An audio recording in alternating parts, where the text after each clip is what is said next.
বাংলাদেশি পণ্যে ৩৫% শুল্ক নির্ধারণ যুক্তরাষ্ট্রের ১ আগস্ট থেকেই কার্যকর। ওয়াশিংটনের সঙ্গে আলোচনায় ইতিবাচক ফলে আশা ঢাকার, জানালেন প্রেস সচিব। বাংলাদেশের জন্য বিলিয়ন ডলারের রপ্তানি বাজার অস্ট্রেলিয়া। ইউরোপ আমেরিকার বিকল্প হিসেবে দারুণ সম্ভাবনাময়। পণ্যে বৈচিত্র্য এনে আয় বাড়ানো সম্ভব কয়েক গুণ।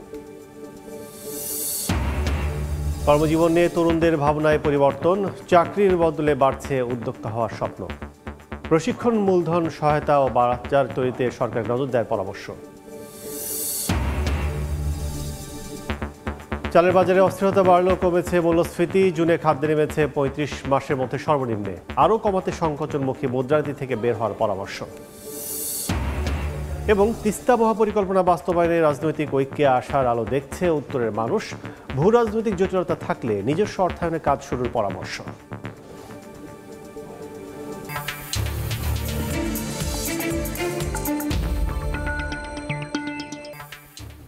দেখছিলেন শিরোনাম। আমন্ত্রণ জানাচ্ছি দেশ ও দেশের বাইরের অর্থ বাণিজ্যের নানা খবর নিয়ে আমাদের নিয়মিত আয়োজন এ সময়ের বাণিজ্যে। আপনাদের সঙ্গে আছি আমি কাজল আব্দুল্লাহ। শুরুতেই ট্রাম্প ট্যারিফ প্রসঙ্গ। পাল্টা শুল্ক ঠেকাতে ট্রাম্প প্রশাসনের সঙ্গে চলমান আলোচনার মধ্যেই বাংলাদেশি পণ্যের ওপর ৩৫% ট্যারিফ নির্ধারণের ঘোষণা দিলেন মার্কিন প্রেসিডেন্ট। এনে প্রধান উপদেষ্টাকে লেখা চিঠি ট্রুথ সোশ্যালে পোস্ট করেছেন ডোনাল্ড ট্রাম্প। এতে বলা হয়েছে, বাণিজ্য ঘাটতি পূরণে যথেষ্ট না হলেও অসামঞ্জস্যতা দূর করতে এই হার নির্ধারণ করা হয়েছে, যা কার্যকর হবে ১ আগস্ট থেকেই। ট্রাম্প প্রশাসনের পাল্টা শুল্ক নিয়ে আলোচনার জন্য এরই মধ্যে যুক্তরাষ্ট্রে অবস্থান করছে বাণিজ্য উপদেষ্টা সহ বাংলাদেশের একটি প্রতিনিধি দল। এরই মধ্যে বাংলাদেশি পণ্যের ওপর পারস্পরিক শুল্ক ৩৫% নির্ধারণের ঘোষণা দিলেন মার্কিন প্রেসিডেন্ট। সোমবার রাতে ট্রুথ সোশ্যালে বাংলাদেশ সহ বিভিন্ন দেশের সরকার প্রধানদের উদ্দেশ্যে শুল্ক সংক্রান্ত চিঠি পোস্ট করেছেন তিনি। প্রধান উপদেষ্টা অধ্যাপক মোহাম্মদ ইউনুসকে উদ্দেশ্য করে লেখা চিঠিতে ট্রাম্প উল্লেখ করেছেন, উল্লেখযোগ্য বাণিজ্য ঘাটতি থাকা সত্ত্বেও যুক্তরাষ্ট্র বাংলাদেশের সঙ্গে সহযোগিতার সম্পর্ক চালিয়ে যাওয়ার সিদ্ধান্ত নিয়েছে। এই দীর্ঘমেয়াদী ও স্থায়ী বাণিজ্য ঘাটতি বাংলাদেশের ট্যারিফ ও নন ট্যারিফ নীতিমালার ফল উল্লেখ করে চিঠিতে বলা হয়েছে, আগামী ১ আগস্ট থেকে যুক্তরাষ্ট্রের বাজারে রপ্তানি করা বাংলাদেশি পণ্যের ওপর ৩৫% শুল্ক কার্যকর হবে। বাণিজ্য প্রতিবন্ধকতার কারণে সৃষ্ট অসামঞ্জস্যতা দূর করতে যুক্তরাষ্ট্র চেষ্টা করছে বলেও চিঠিতে উল্লেখ করা হয়েছে। ট্রাম্প লিখেছেন, বাংলাদেশি কোম্পানিগুলো যদি যুক্তরাষ্ট্রের অভ্যন্তরে উৎপাদন করে তাহলে কোনো শুল্ক প্রযোজ্য হবে না। এক্ষেত্রে কোনো কোম্পানি উৎপাদন শুরু করতে চেয়ে আবেদন করলে তা কয়েক সপ্তাহের মধ্যে অনুমোদন দেয়া হবে। গত ৩ এপ্রিল বিশ্বের বিভিন্ন দেশের উপর পারস্পরিক শুল্ক আরোপ করেছিলেন ট্রাম্প। সে সময় বাংলাদেশি পণ্যের উপর ৩৭% শুল্ক আরোপ করা হয়। ট্রাম্প জানান, বাংলাদেশ ছাড়াও মালয়েশিয়া, জাপান ও দক্ষিণ কোরিয়ার পণ্যে ২৫, দক্ষিণ আফ্রিকা ও কাজাখস্তানে ৩০ এবং মিয়ানমার ও লাওসে ৪০% পর্যন্ত শুল্ক বসছে ১ আগস্ট থেকে। এসব দেশের সরকার প্রধানদের উদ্দেশ্যে লেখা চিঠিতে উল্লেখ করা হয়েছে, কেউ যদি পাল্টা শুল্ক আরোপ করে তবে যুক্তরাষ্ট্র সমপরিমাণ শুল্ক বাড়াবে। হোয়াইট হাউসের মুখপাত্র এক বিবৃতিতে জানিয়েছেন, এটাই শেষ নয়, খুব শিগগিরই নতুন করে আরও ১২টি দেশের উপর শুল্ক আরোপের ঘোষণা আসছে। নাদিম মারজান, সময় সংবাদ। বাংলাদেশি পণ্যে ৩৫% মার্কিন শুল্ক আরোপ ইস্যুতে আগামীকাল বাণিজ্য উপদেষ্টা বৈঠকে ইতিবাচক ফল মিলতে পারে বলে আশা প্রকাশ করেছেন প্রেস সচিব শফিকুল আলম। সকালে সময় সংবাদকে দেয়া সাক্ষাৎকারে একথা জানান তিনি।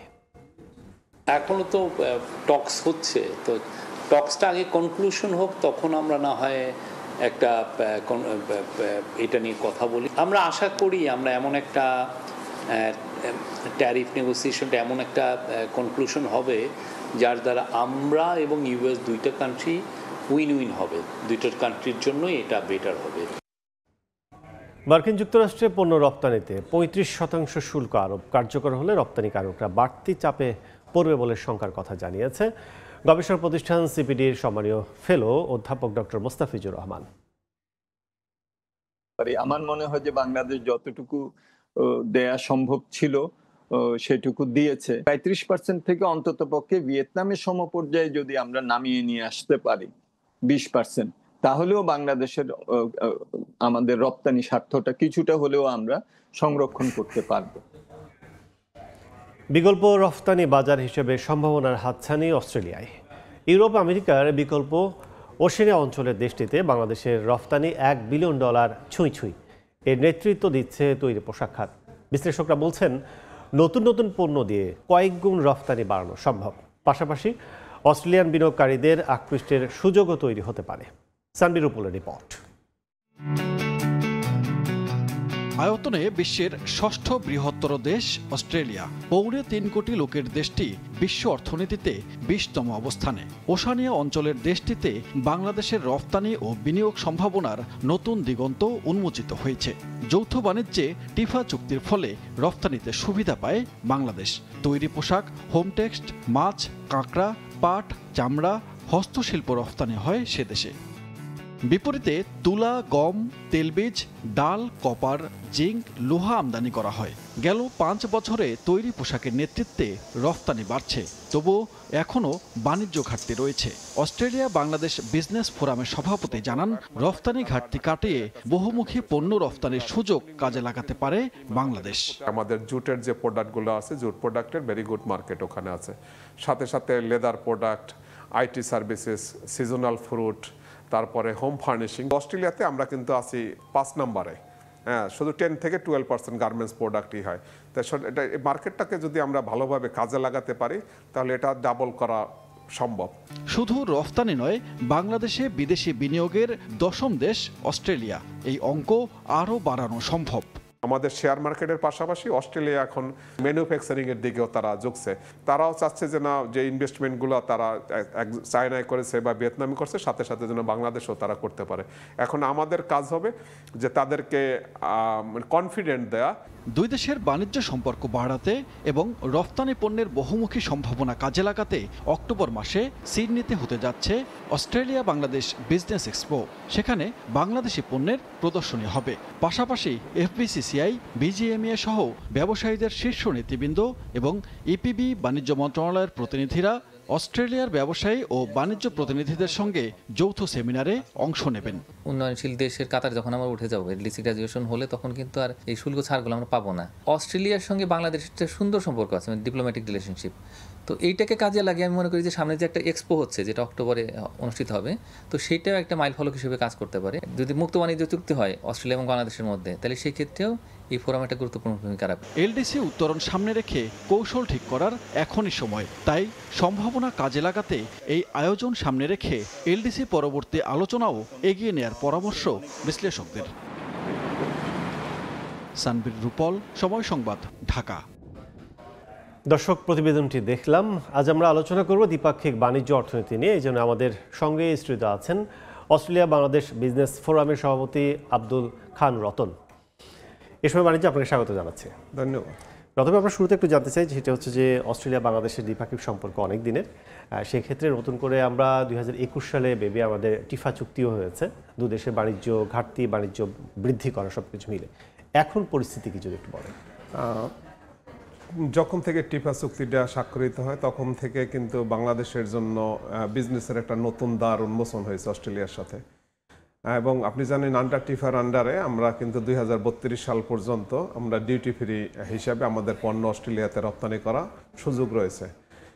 এবং আমরা যে এক্সপোর্টটা করার আমরা যে প্ল্যানটা তৈরি করি গত বছরে, এটা করার একটা মানে প্রবল সম্ভাবনাময় মার্কেটটাকে কিভাবে আমরা কাজে লাগাতে পারি, সেটার জন্যই কিন্তু মূলত আমাদের এই এক্সপোর্টটা করার উদ্দেশ্য। আপনারা জানেন হয়তো অক্টোবরের 1 এবং 2 তারিখে, আগামী অক্টোবর 1 এবং 2 তারিখে এটা সিডনির ইন্টারন্যাশনাল কনভেনশন সেন্টারে এই এক্সপোটা আমাদের শুরু হবে। ওখানে বাংলাদেশের বিভিন্ন শীর্ষস্থানীয় ব্যবসায়ী প্রতিষ্ঠান এবং বিভিন্ন সেক্টরের, আমরা টোটাল 7টা সেক্টরকে আমরা সিলেক্ট করেছি। 7টা সেক্টরের থেকে বিভিন্ন ধরনের ব্যবসায়ীরা ওখানে অংশগ্রহণ করবেন। এবং সাথে সাথে অস্ট্রেলিয়ান গভর্নমেন্টের, অস্ট্রেলিয়ান হাই কমিশন, অস্ট্রেট এবং অস্ট্রেলিয়ার যারা ব্যবসায়ী, শীর্ষস্থানীয় ব্যবসায়ী প্রতিনিধি আছেন, তারা ওখানে উপস্থিত থাকবেন বা মেলায় সম্পৃক্ততা তাদেরও থাকবে।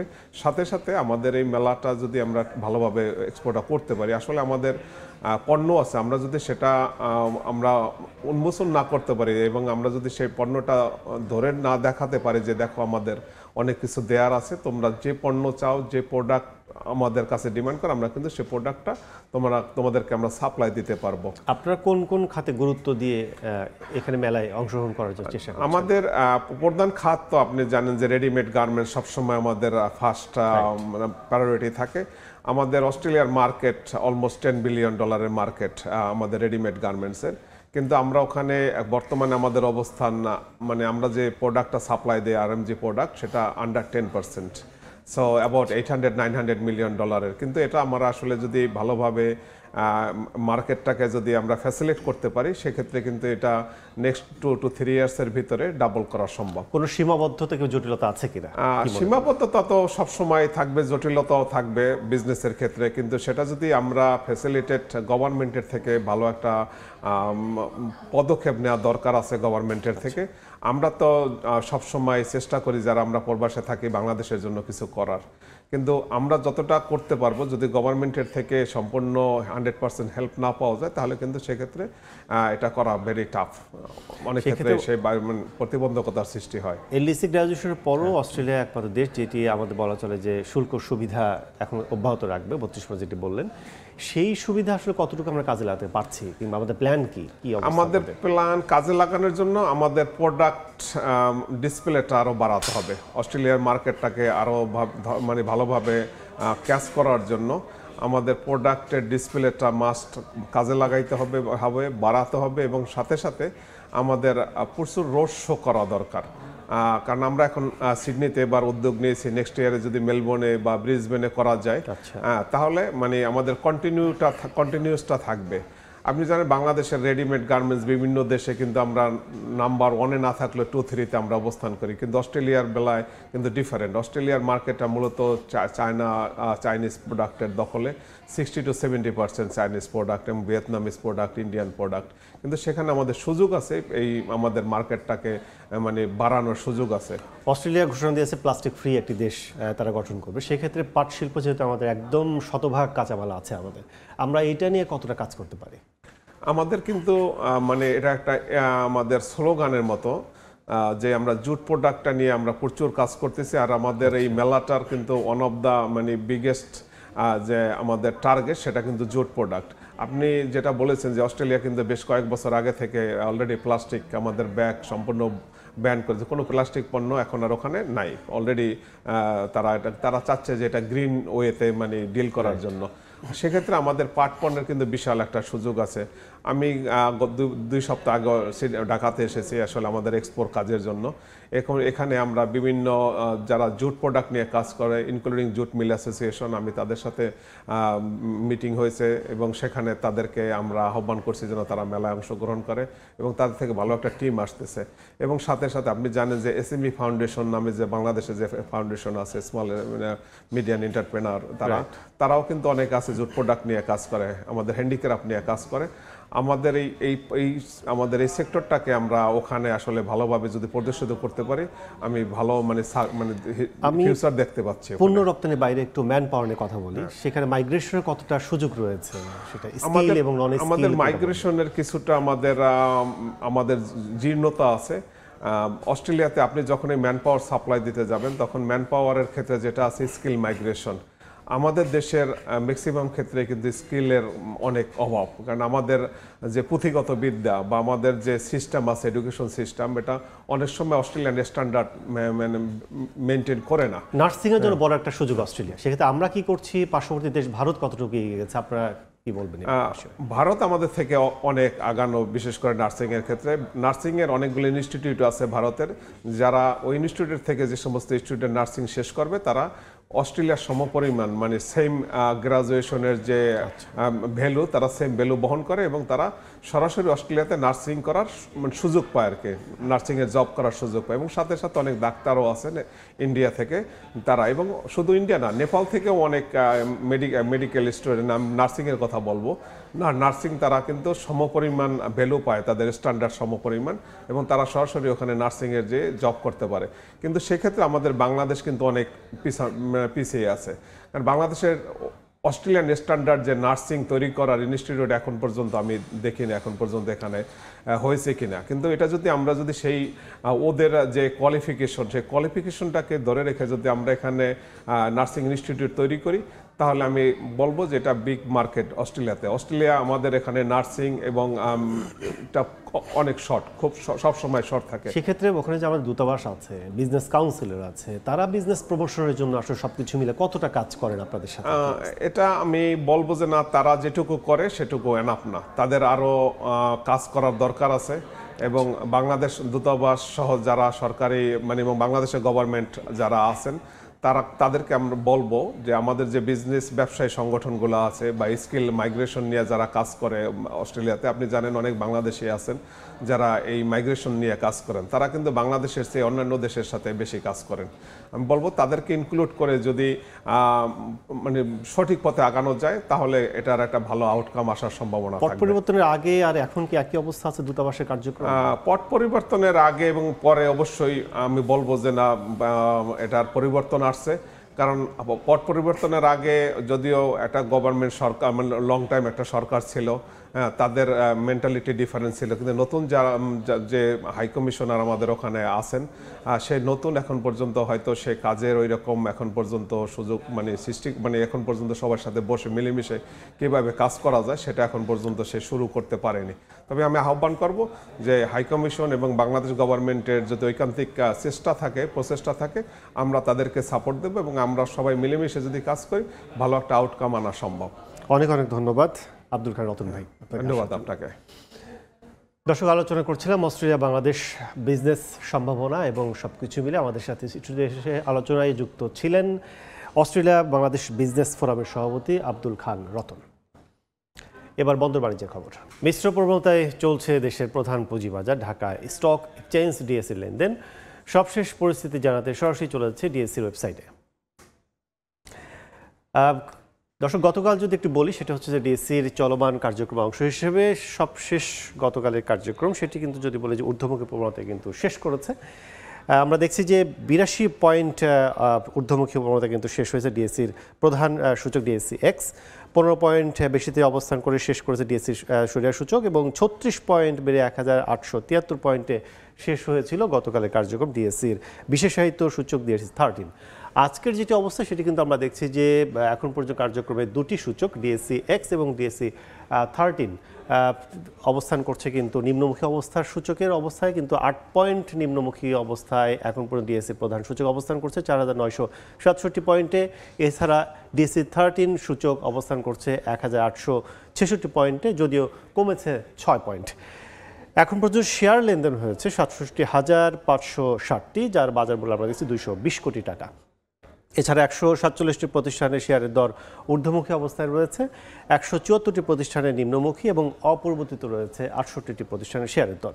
আমরা যদি বলি যে টপ 20 যদি বলি, শীর্ষ 20টি প্রতিষ্ঠানের শুরুতে আমরা দেখছি যে এশিয়াটিক ল্যাব প্রতিষ্ঠানটি তাদের শেয়ারের দর এখন পর্যন্ত বিক্রি হচ্ছে 41 টাকা 90 পয়সা দরে, সর্বোচ্চ ছিল 61 টাকা 90 পয়সায়। এছাড়া অরিয়ন ইনফিউশন প্রতিষ্ঠানটি দ্বিতীয় অবস্থানে রয়েছে 323 টাকা 70 পয়সা দরে প্রতিটি শেয়ার তাদের হাত বদল হচ্ছে, যদিও সর্বোচ্চ মূল্য ছিল 324 টাকা প্রতিষ্ঠানটির প্রতিটি শেয়ারের। 3 নম্বর অবস্থানে রয়েছে আমরা সি পার বিচ, 4 নম্বর অবস্থায় দেখছি ব্যাংকিং প্রতিষ্ঠান ব্র্যাক ব্যাংক এবং 5 নম্বর অবস্থানে রয়েছে রূপালী ব্যাংক। তো সব মিলে বলা চলে যে মিশ্র এবং দোলাচলের মধ্য দিয়ে কিন্তু ডিএসসির লেনদেন চলছে। তো আমার কাছে এই ছিল ডিএসসির সবশেষ। বছর ব্যবধানে যে মাসে মোটা চালের দাম 12.5% আর সরু মাঝারিতে বেড়েছে প্রায় 16%, সেই জুন মাসেই খাদ্য মূল্যস্ফীতি কমে নেমেছে 7.39%। আর খাদ্য ও খাদ্য বহির্ভূত খাতের ব্যয় কমতির হিসেবে ভর করে গড় মূল্যস্ফীতি কমে দাঁড়িয়েছে 8.48%, যা গেল 35 মাসের মধ্যে সর্বনিম্ন। এমন তথ্যই দিয়েছে বাংলাদেশ পরিসংখ্যান ব্যুরো বিবিএস। বাজার নিয়ন্ত্রণের সুফল মিলছে উল্লেখ করে মূল্যস্ফীতি আরও কমাতে সংকোচনমুখী মুদ্রানীতি থেকে বের হওয়ার পরামর্শ দিচ্ছেন অর্থনীতিবিদরা। গত মাসের শেষ দিন সরকারি বিপণন সংস্থা টিসিবির বাজার পর্যবেক্ষণের তথ্য বলছে 1 বছর আগের তুলনায় রাজধানীর বাজারে মোটা চালের দাম বেড়েছে 12%, মাঝারিতে 13.64 আর সরুতে বেড়েছে প্রায় 16%। অর্থাৎ গেল বছর 100 টাকায় যে পরিমাণ চাল কিনতে পারতেন একজন ভোক্তা, সেই পরিমাণ চাল কিনতে এবছরে তাকে গুনতে হয়েছে 112 থেকে 116 টাকা। চালের মতো নিত্য দরকারি পণ্যের চাহিদা মেটাতে যে মাসে ভোক্তা ব্যয়ের গ্রাফ হয়েছে ঊর্ধ্বমুখী, ঠিক সেই মাসের তথ্য তুলে ধরে বাংলাদেশ পরিসংখ্যান ব্যুরো BBS জানালো, গেল জুনে খাদ্য মূল্যস্ফীতি কমে নেমেছে 7.39%, যা গেল 38 মাসের মধ্যে সর্বনিম্ন। টানা তৃতীয় মাসের মতো কমেছে খাদ্য বহির্ভূত খাতের মূল্যস্ফীতি, নেমেছে 9.37%। এই দুই খাতে ভোক্তা ব্যয় কমার কারণে সাধারণ বা গড় মূল্যস্ফীতি কমে হয়েছে 8.48%, যা গেল 35 মাসের মধ্যে সর্বনিম্ন। এর দুটো বড় কারণ আছে। এক হলো যে আমাদের বাজারের ব্যবস্থা সেটা অনেকটা শৃঙ্খলা ফিরে এসেছে। এই মুহূর্তে আসলে সিন্ডিকেটের কথা খুব বেশি শোনা যাচ্ছে না। বাজারে টাকার সরবরাহটা কম কিছুটা, তো এই কারণেই দেখা যাচ্ছে যে মূল্যস্ফীতি কিছুটা কম। তবে মূল্যস্ফীতি আরো কমানো সম্ভব যদি এই কন্ট্রাকশনারি মনিটারি পলিসি থেকে বের হয়ে কিছুটা ফ্লেক্সিবল মনিটারি পলিসি ইন্ট্রোডিউস করা যায়। আর সুদের হার যদি কমে, বিশেষ করে ঋণের সুদের হার কমানো গেলে, তাহলে সেক্ষেত্রে যে উৎপাদন খরচ সেটি কমানো যাবে। গ্রামের মানুষের চেয়ে শহরের মানুষের ভোগ ব্যয় কিছুটা বেশি, এমন চিত্রই উঠে এসেছে BBS এর হালনাগাদ মূল্যস্ফীতির পরিসংখ্যানে। কামরুল হাসান সবুজ, সময় সংবাদ, ঢাকা। পর্যাপ্ত মজুদ থাকার পরও মিলগুলো বাড়তি দামে চাল বিক্রি করছে। বিস্তারিত জানাতে দিনাজপুরের বাহাদুর বাজারে আছেন রিপোর্টার গোলাম নবী দুলাল। সরাসরি যাচ্ছি তার কাছে।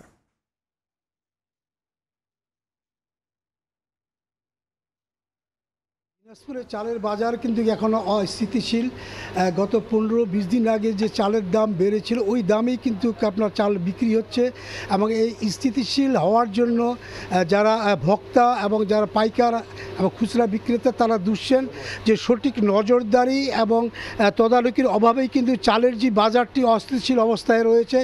বিশেষ করে এই যে দিনাজপুরের সবচেয়ে বড় চালের পাইকারি মার্কেট বাহাদুর বাজারে আজকের যে বাজার, যেটি গত 10-15 দিন আগে যে চালটি যে দামে বৃদ্ধি পেয়েছিল সে দামে বিক্রি হচ্ছে। BR 28 এখানে প্রতি কেজি 64 টাকা, BR 29 58 টাকা, সুমন স্বর্ণ 57 টাকা, গুটি স্বর্ণ 53 টাকা, মিনিকেট 74 থেকে 75 টাকা, নাজির চাল 80 টাকা, এবং জিরা কাঠের সবচেয়ে যে ভালো সে চালটি বিক্রি হচ্ছে 120 টাকা কেজি দরে। এই যে আমরা চালের যে বৃদ্ধির যে কারণ, এটা কিন্তু পরস্পরকে আপনার দোষারোপ করে আসছেন। বিশেষ করে যারা আড়তদার বা খুচরা ব্যবসায়ী তারা বলছেন যে মিল গেট থেকে, মিলারদের কাছ থেকেই কিন্তু তারা চাল নিয়ে এসে বাজারে বিক্রি করেন। বিশেষ করে যারা সাধারণ ক্রেতা এবং ভোক্তা তারা কিন্তু সবচেয়ে বেশি আপনার বিব্রত এবং আপনার দুর্ভোগে পড়েছে, যে তাদের যে বাজেট সীমিত আয় সেটা নিয়ে তারা এই বাজারে আসলে তাদের বেশি দাম দিয়ে আবার চাল কিনতে হচ্ছে। এদিকে মিলাররা তাদের যে বক্তব্য আমরা শুনেছি বা তারা যেটা বলেছেন, বিশেষ করে চালকল মালিক গ্রুপের যুগ্ম সাধারণ সম্পাদক তিনি বলেছেন যে বারবার খালি মিলারদেরই দোষারোপ করা হয়। তারা যেটা বলছেন, অনেক বড় চাল ব্যবসায়ী আছেন, তাদের গোডাউনে আপনার শত আপনার চাল এবং ধান তারা মজুত করেছেন, এবং মজুতকৃত চাল কিন্তু তারা এখন আপনার বিক্রি করছেন, এবং সেখানে তাদের বারবার বলা হচ্ছে যে তাদের নজরদারি বাড়ানোর জন্য এবং অভিযান পরিচালনার জন্য চালকল মালিক গ্রুপের পক্ষ থেকে কিন্তু আহ্বান জানানো হচ্ছে। এদিকে যারা খাদ্য বিভাগও বলছেন যে তারা তাদের নজরদারি বাড়ানোর কথা বললেও কিন্তু ওই অবস্থায় রয়েছে। তো আমার কাছ থেকে বাহাদুর বাজারে চালের সর্বশেষ এই ছিল। চালের বাজারের খবর জানতে এতক্ষণ সরাসরি ছিলাম দিনাজপুরের বাহাদুর বাজারে। দেশের অর্থনৈতিক চ্যালেঞ্জ, কর্মসংস্থানের সংকট আর প্রযুক্তির হাতছানি, এই তিন মিলে বদলে যাচ্ছে তরুণ প্রজন্মের কর্মজীবনের মানসচিত্র। চাকরির জন্য অপেক্ষার বদলে অনেকেই এখন স্বপ্ন দেখছেন নিজেকে উদ্যোক্তা হিসেবে গড়ে তোলার। বিশেষজ্ঞদের মতে বেকারত্ব কমিয়ে কর্মসংস্থান বাড়াতে উদ্যোক্তাদের দিতে হবে বাস্তব ভিত্তিক প্রশিক্ষণ, মূলধন সহায়তা ও বাজার তৈরিতে সরকারি পৃষ্ঠপোষকতা। শাকিল মাহমুদের ক্যামেরায় নাজমুল ইসলাম নিশাতের রিপোর্ট। দেশে প্রতি বছর প্রায় 20 লাখ শিক্ষিত তরুণ কর্মবাজারে প্রবেশ করলেও কাঙ্ক্ষিত চাকরি পান অর্ধেকেরও কম। ফলে বাড়ছে বেকারত্বের হার। শিল্পায়নের সংকুচিত শ্রমবাজারের কারণে এই হার সবথেকে বেশি রংপুর অঞ্চলে। আমাদের বাংলাদেশের বোধহয় চাকরির বাজারের সবচেয়ে বড় সমস্যা হচ্ছে একাডেমিক লেখাপড়ার সাথে চাকরি জীবনের যে লেখাপড়া সেটা কোনো পার্থক্য নেই। 1500-2000 যদি পোস্ট থাকে সেখানে দেখা যায় যে 4 লাখ 7 লাখ পরীক্ষার্থী। আমারও প্রিপারেশনটা আরো বাড়ানোর দরকার, না হলে তো ভালো জায়গায় হয়তো বা যাওয়া যাবে না। তবে হতাশার এই ছবিটা পাল্টে দিচ্ছে ইচ্ছাশক্তি এবং প্রযুক্তি। E commerce, freelancing, digital marketing কিংবা ক্ষুদ্র ও মাঝারি উদ্যোক্তা হিসেবে নিজের পণ্যের ব্র্যান্ড তৈরি করে ঘুরে দাঁড়াচ্ছেন অনেক তরুণ তরুণী। এই যেমন শৈবাল আহমেদ। 4,000 টাকা দিয়ে শুরু করা এই উদ্যোক্তার মূলধন এখন কোটি টাকা। তার মতো সফলতার গল্প রয়েছে হাজী দানেশ বিজ্ঞান ও প্রযুক্তি বিশ্ববিদ্যালয় থেকে পড়াশোনা করা এই 3 তরুণের। উৎপাদন করছেন কৃষিভিত্তিক পণ্য, তবে সফলতার পেছনে রয়েছে শ্রম সংকট আর নানা বাধার গল্প। বাগানে কোনো লোনের আমাদের কোনো অপশন নাই। আপনি যদি কোনো মশলা জাতীয় ফসল করেন তাহলে তো আপনাকে হয়তো আমরা সাপোর্ট করতে পারি। এখন একটা মূলধন আমাদেরকে ব্যাংক বা এনজিও দিচ্ছে, অনেক ভারী বোঝা ঘাড়ে চাপাই দিচ্ছে, হয় অল্প সময়ে অল্প মেয়াদে পরিশোধ করার, নয়তো অনেক বড় একটা অ্যামাউন্টের লভ্যাংশ নিয়ে। টাইমলি যদি আপনি পেস্টিসাইড তারপরে ইনসেক্টিসাইড এগুলো যদি প্রয়োগ করতে না পারেন, সেক্ষেত্রে আপনার দেখা যাবে পুরো কৃষিটা ডিস্ট্রয় হতে পারে, ধ্বংস হতে পারে। এই জন্য এখানে সবচেয়ে বড় চ্যালেঞ্জ হচ্ছে টাইমলি কাজগুলো করা। বিশেষজ্ঞরা বলছেন পৃষ্ঠপোষকতা দেয়া গেলে দেশের এমন লাখো উদ্যোক্তারাই হতে পারেন অর্থনীতির অন্যতম চালিকা শক্তি। আমরা যদি এই খাতের মধ্যে বিনিয়োগ করতে পারি, এই খাতে যদি আমরা মানুষকে আগ্রহী করে তুলতে পারি, এই খাতে একজন মানুষ যেন তার পেশার বিকল্প হিসেবে এই পেশাটাকে বেছে না নিয়ে প্রথম পছন্দ হিসেবে যদি উদ্যোক্তা হতে পারে, তাহলে কিন্তু এই সংকটগুলোর সমাধান সম্ভব। গবেষণা বলছে 18 থেকে 35 বছর বয়সী 62% তরুণী নিজেদের ব্যবসা শুরু করতে আগ্রহী, তবে প্রয়োজন বাজেটে বিশেষ বরাদ্দ এবং সরকারি উদ্যোগ। নাজমুল ইসলাম নিশাত, সময় সংবাদ, রংপুর।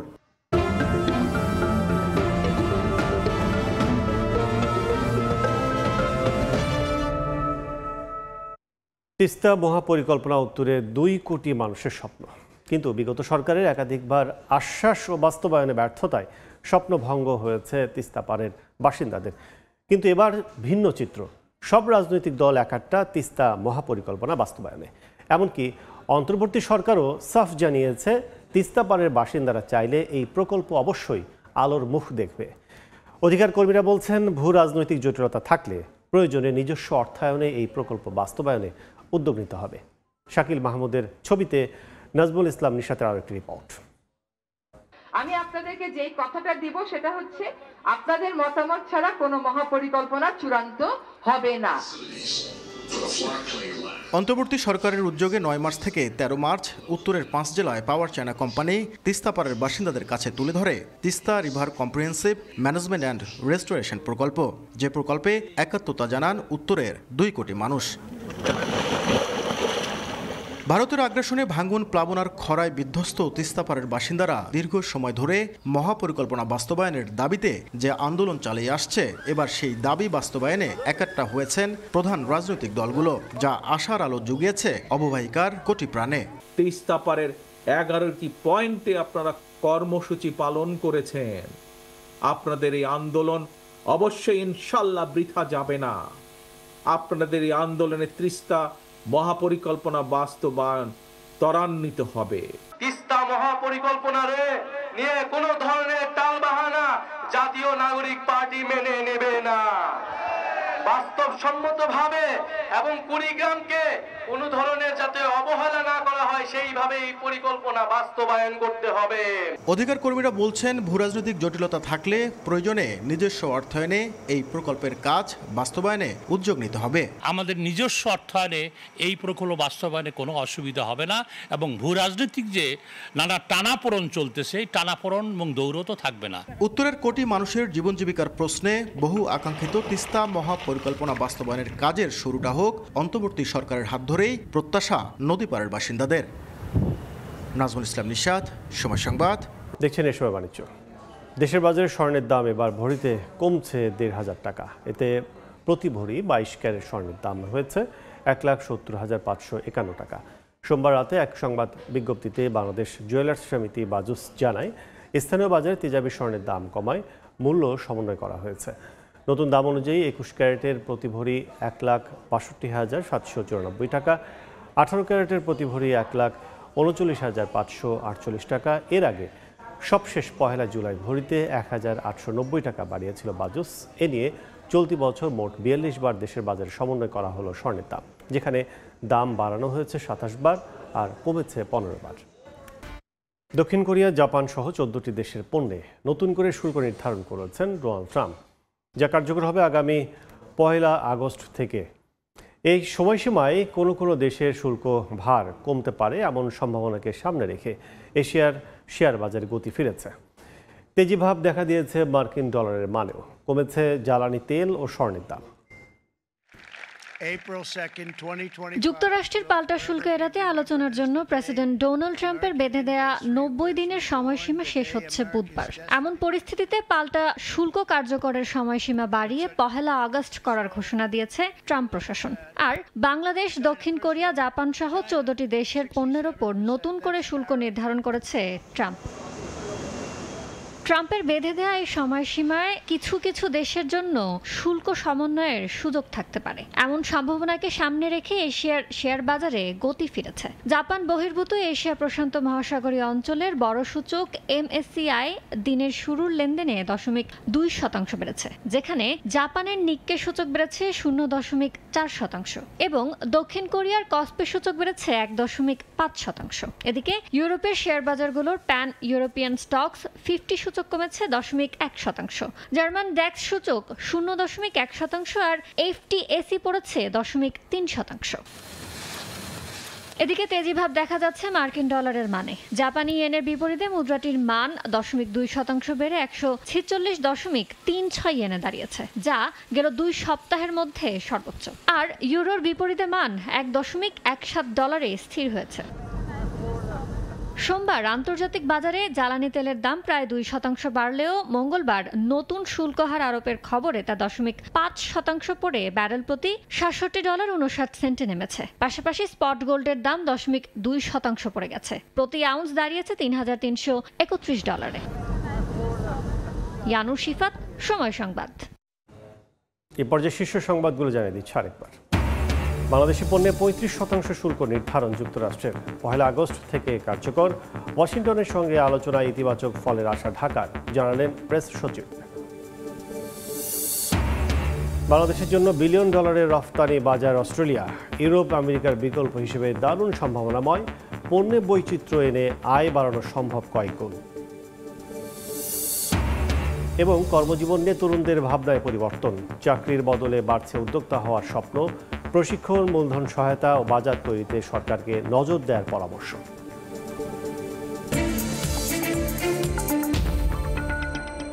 এই ছিল এ সময়ের বাণিজ্যে। সঙ্গে থাকুন সময়।